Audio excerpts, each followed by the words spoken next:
saw the sky, and they did, and it really was weird. I mean, she had people trying to get in contact with her because she could predict things. And then my grandson's like that. And one of my grandsons in the Air Force, and one's in there on my couch right now.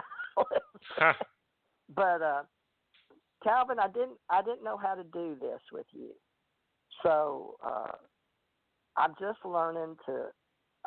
I don't know if I'm running to the truth or from the truth. A little of both, I guess. I'm embarrassed. You know what I'm saying?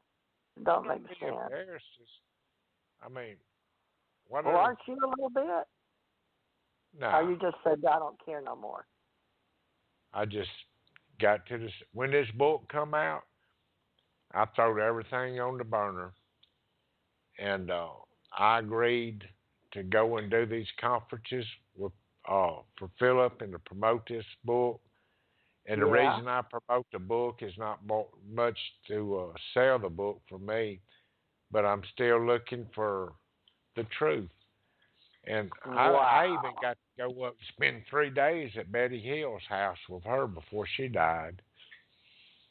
And what? Well, I don't know any of this stuff, but I've always been looking. But I guess we all don't look in the same place because I am an archivist and historian, but I was looking for my own answers, so people thought I don't know what they thought of me, but Kathy, I told Kathy I'd try to do an event because I was telling her about Janet Lesson wanting to do an event. And she tried to tell me just start off easy, and if I could just get them to meet me at the library or stuff. So with Bowling Green, I got involved with Barry Gaunt in MUFON in 2008. And I bought that $75 book, and she was going to work on it too and rewrite some of it, Kathy Martin.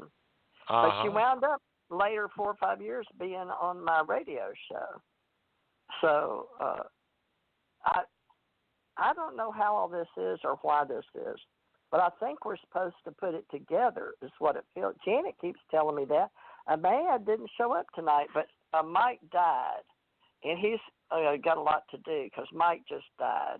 And see, we've been doing radio shows.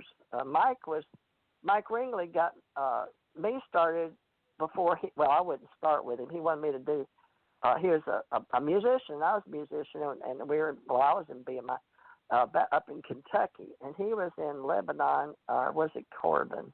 No, he was in Lebanon, and I was right outside of E-Town, about 45 minutes in Beaver Dam. But anyway, that's a whole nother story. But we've done a lot of radio, but he just died yesterday. And you picked this date. And you noticed how I wrote that up, or have you even seen it? Have you seen what I wrote? I'm sitting here reading it now. Okay. Well, tell me if you want me to change something. I don't care. It's TJ Marsh, ET Radio. Yeah. Looks good to me. You want me to change it? Well, you'd read it because I know how you are about, people talking about you and stuff. Everybody is. But I have all these books out there, but they were to help my husband, and that didn't help because we didn't make no money because I wouldn't market them. I just stuck them on Lulu. And then I had to have 20 books with iUniverse, whatever, or this other guy, so I could have my own imprint, and I did that. But that's because I worked in publishing back in Oklahoma. I was a catcher. But my mom and daddy worked at the sawmill, and my grandparents worked at Clark's, but doing sawmill. But anyway, I wound up being in the publishing business and driving books all over. But there's something to this, Calvin. We got 25 minutes left. Help me figure this stuff out. You've already gone to that IUFO. You know how many years I've been asked by Janet? Since 2012, so 7 years to go to that IUFO Congress.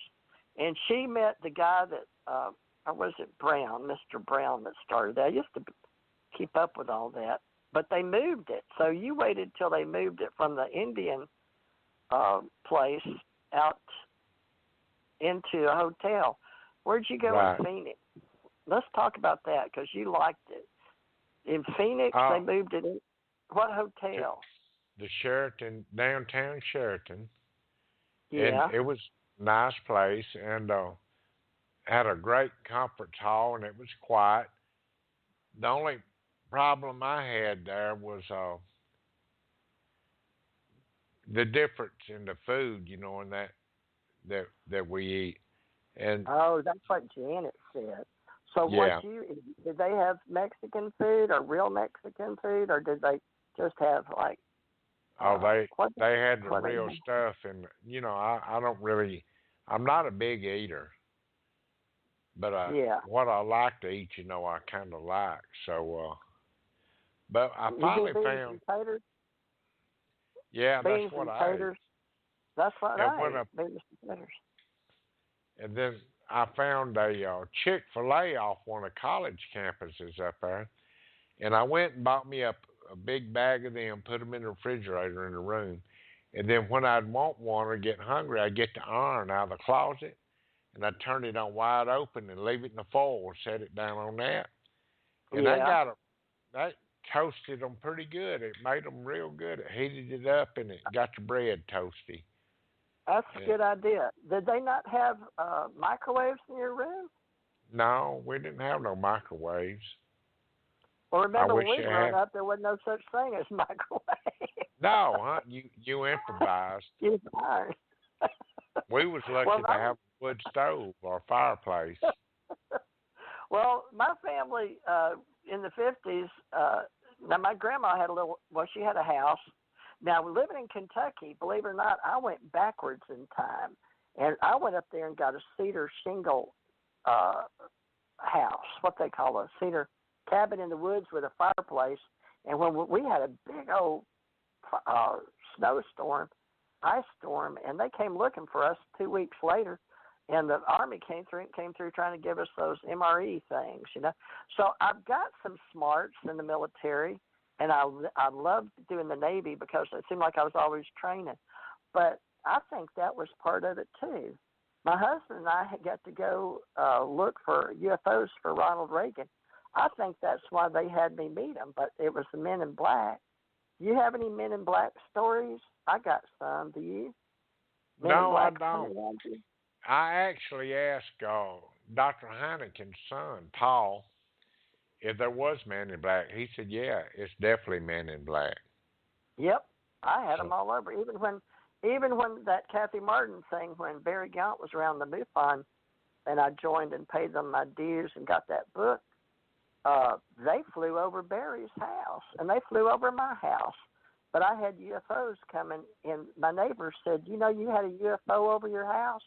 And they'd watch it. It was more than once. They'd said they'd get up in the morning and watch coffee when they'd come over and pick me up, take me out in the UFO.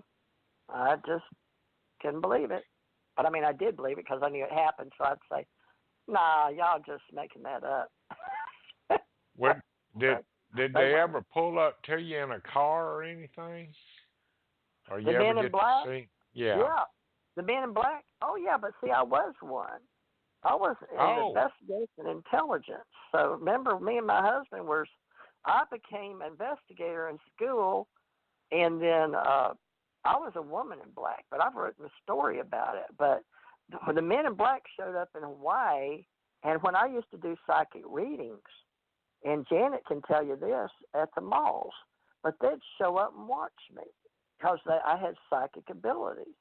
Now, I didn't know if it was from dying or from the ETs. But the Men in Black could come. They'd be in black suits. They intimidate you, wearing this black. And I started wondering who they worked for. But I got in trouble. yeah, I imagine so. I get in intelligence because I worked in the Navy and I was doing classified.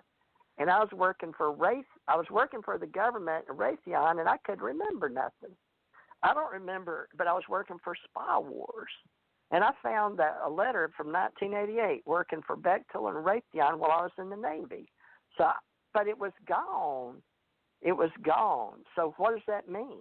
So the Men in Black came in one night to visit my husband, and I could see him in the bushes, and he wouldn't talk about it. Next thing I knew, we was going to Hawaii, and the Men in Black would meet with him. He was a GS-13. Anyway, he's dead now. But I had to go meet Dolores Cannon for my ESP abilities and for seeing, because I died, and the ET people. So the government wanted to know what I knew, right?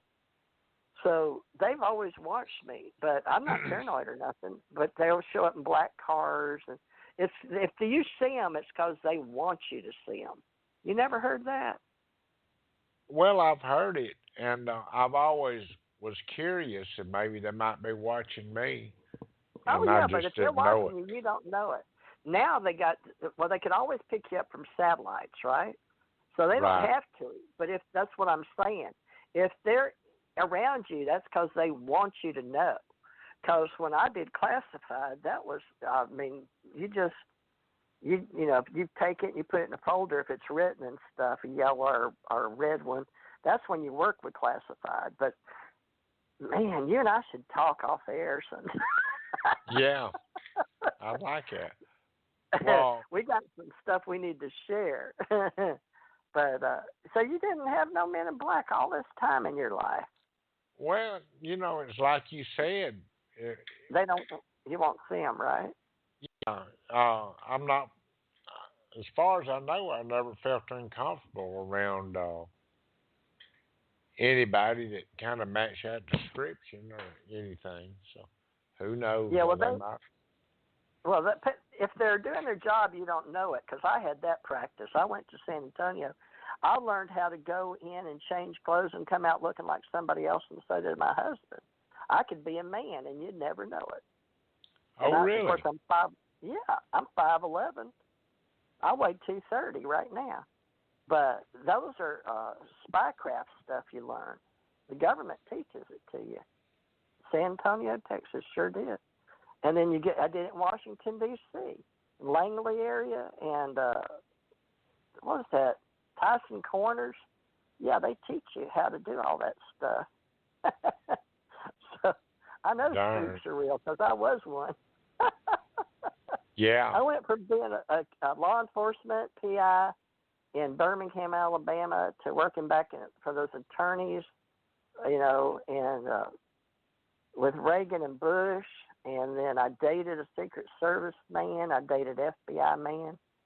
But it was all. But see, if I put it together, it don't make sense. I'm wondering if all of it. See, what I'm trying to do is figure out how much of all this goes together. Like your 2 stories, right? You got 2. I didn't even know you had 2. So you and I both met J. Allen Hynek. We both talked to Kathy Martin. You've been with Kathy Martin. Now look at this. I talked to Stanton Friedman, but you met him in person. I met J. Allen in person, but I never met Stan in person. Now he wanted to meet me, and he asked me if I could meet him, but me and my husband were too scared to meet him. But we talked to him a lot on the phone. Because we had that book, and he wanted. Uh-huh. And, Well, look at Jesse Marcel. We both got to meet him. You really met, now not the baby.